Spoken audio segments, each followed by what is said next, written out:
bahagia.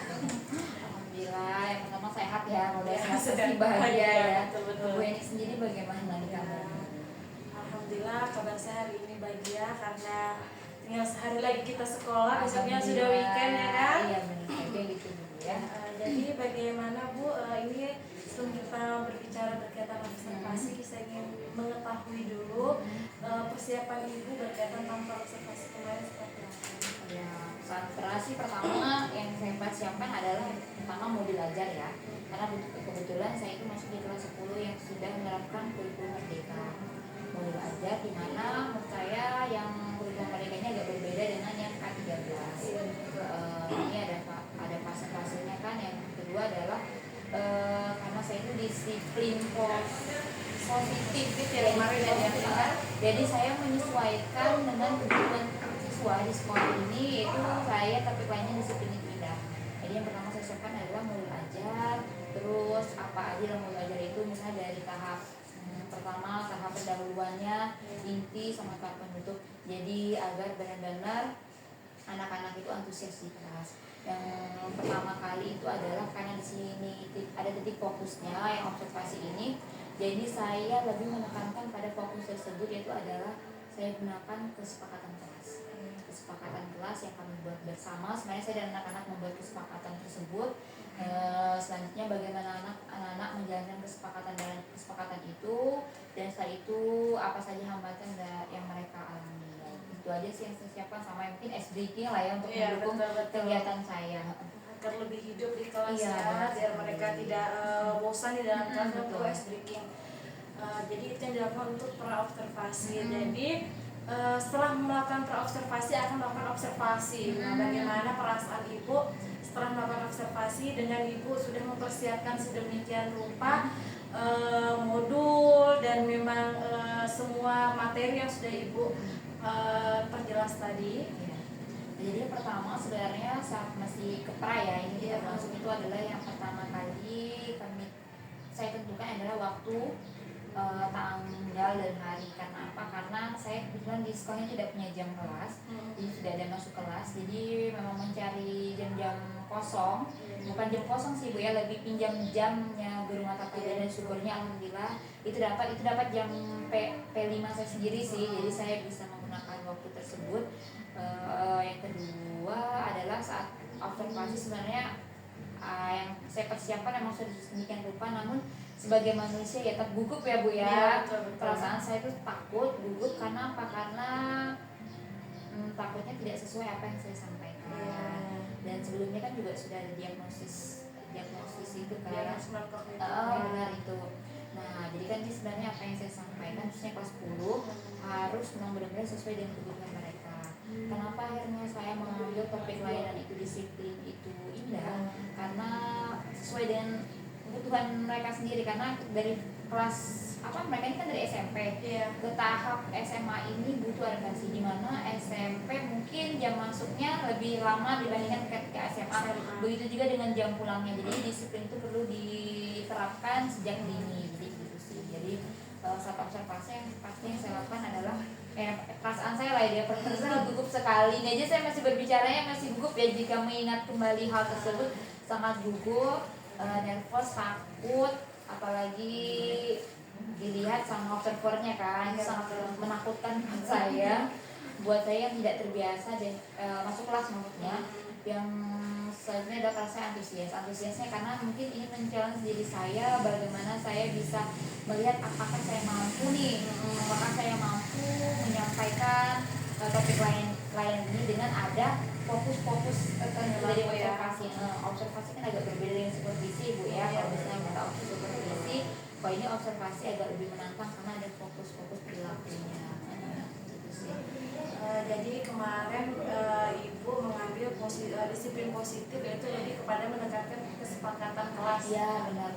Dan memang kalau namanya DK ini tidak ada jam mengajar, susah untuk masuk kelas. Yang pertama kan memang harus bisa memakai guru mapel ya kan, karena tidak ada jam-jam khususnya. Nah, setelah Ibu melakukan observasi itu, kira-kira ada kendala nggak di dalam kegiatan itu waktu Ibu melakukan observasi?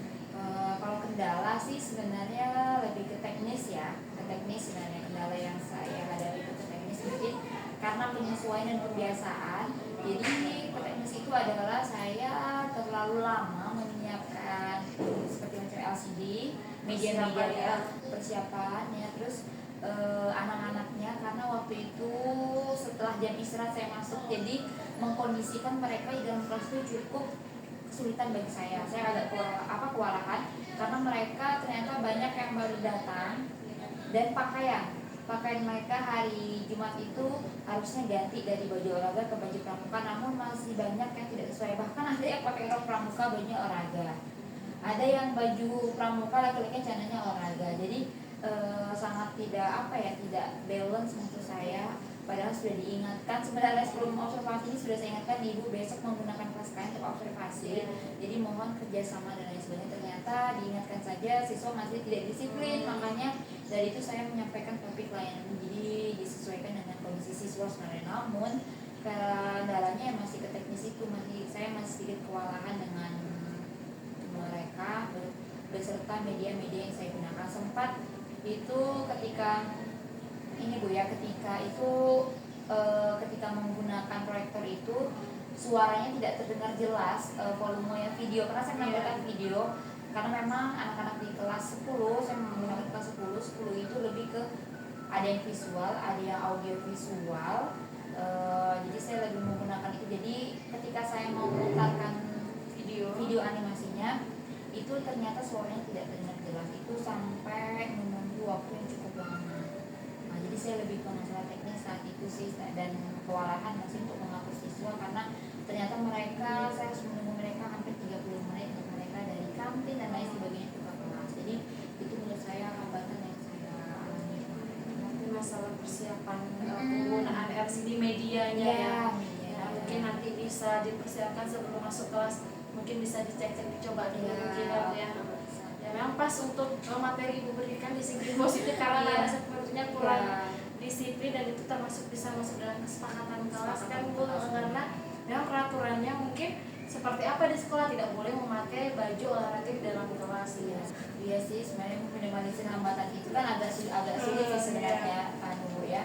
Sebenarnya selain hambatan itu ada lagi sih hambatan yang lain sebenarnya yang saya hadapi saat itu adalah mungkin waktu ya, karena saya ini kayaknya agak berat di waktu sampai durasi itu, mungkin karena teknisnya tadi waktunya itu kayak saya menggunakan waktu terlalu lama, jadi materi itu 2 jam lebih saya gunakan itu tidak tercover tidak tercover sampai tidak selesai. Saya bahkan tidak sampai tahap refleksi dengan siswa di kelas 10 tersebut karena pengelolaan waktu saya mungkin yang kurang baik, manajemen waktunya kurang baik.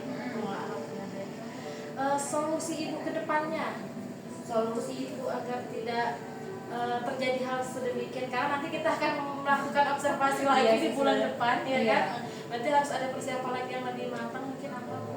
Jadi solusi mungkin ke depannya ya buat saya memang harus manajemen waktu ini ya. Jadi kalau memang saya teknisnya ini LCD memang saya harus siapkan dengan sebaik mungkin. Jadi laptop ini juga harus saya siapkan dengan matang, jangan sampai masalah sekecil seperti sambungan kabelnya itu aja itu saya mencari lagi, terminal juga mencari lagi. Sebenarnya masalah-masalah yang mana? Sebenarnya masalah yang tidak harusnya ada saya buat ada sebenarnya. Jadi persiapannya kurang matang kurang matang. Mungkin itu salah di diri saya, mungkin sama pengolahan waktu saya mungkin sepertinya terlalu lama untuk menampilkan video itu sampai saya tampilkan itu sampai 2 video, itu dengan durasi yang panjang.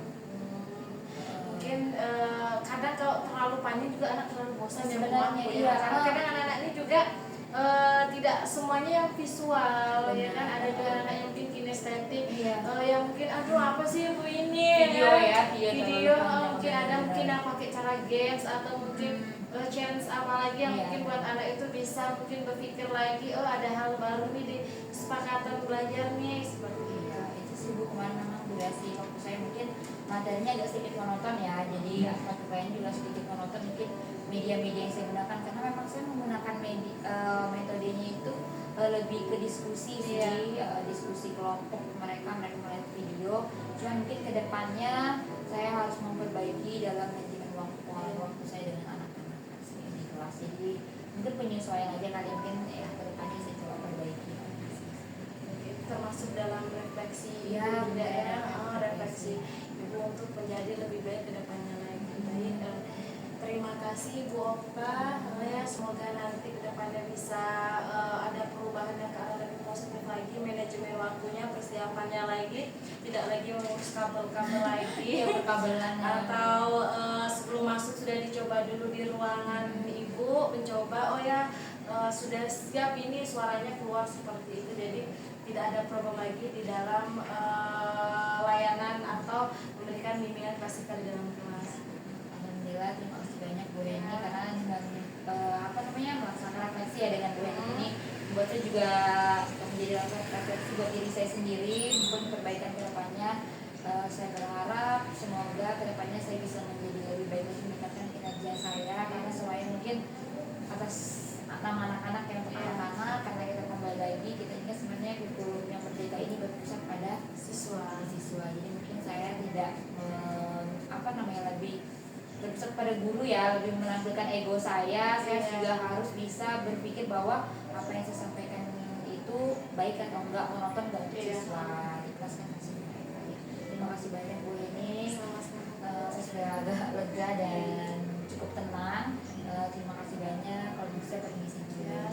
Maaf mengganggu waktunya. Tidak sama sekali Ibu. Tidak sampai kita sharing cantik kan.